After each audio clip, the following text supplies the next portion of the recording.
আসসালামু আলাইকুম, আশা করি সবাই ভালো আছো। আজকে আমরা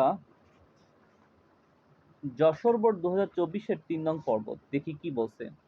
গ্লোবাল ওয়ার্মিং, হ্যাঁ, rises the stress on fish population. বৈশ্বিক উষ্ণতা মাছের বংশধরদের উপর চাপ বাড়ায়। স্ট্রেস মানে কি? চাপ। রাইসেস মানে কি? বৃদ্ধি করা। ফিশ পপুলেশন অর্থাৎ বৈশ্বিক উষ্ণতা মাছের বংশধরদের উপর চাপ বাড়ায়। Fish population is severely affected due to global warming অর্থাৎ মাছ মানে মাছের জনসংখ্যা is severely affected due to global warming অর্থাৎ বিশ্ব উষ্ণায়নের কারণে মাছের জনসংখ্যা মারাত্মকভাবে আক্রান্ত হয়। এখানে এ নাম্বারে হবে ডিউ টু অর্থ কারণে।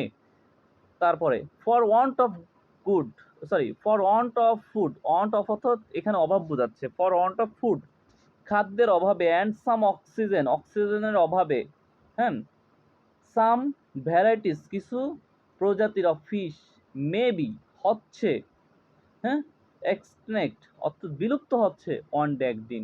এখানে কি দাঁড়াচ্ছে? খাদ্যের অভাব এবং অক্সিজেনের অভাবে কিছু প্রজাতি, মাছের কিছু প্রজাতি হতে পারে কি একদিন বিলুপ্ত হয়ে যেতে পারে। অন ডে একদিন।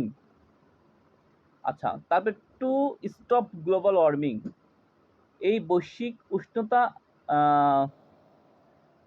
বন্ধ করতে হবে। উই হ্যাভ টু কনভিন্স, আমাদের বোঝাতে হবে, পিপল লোকজনকে, নট টু প্রডিউস উৎপাদন করা যাবে না গ্রিন হাউস গ্যাস।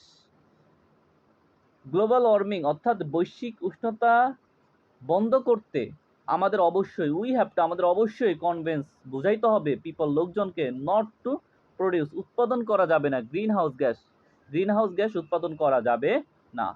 আদারওয়াইজ অন্যথায় মেনি পিপল, অনেক লোক, হ্যাভ টু ফেস কি সম্মুখীন হবে, পোভার্টি অ্যান্ড কি হাঙ্গার অর্থাৎ দারিদ্র এবং ক্ষুধার মুখোমুখি হতে হবে। অন্যথায় এত অনেক মানুষের কি দারিদ্র এবং ক্ষুধার মুখোমুখি হতে হবে।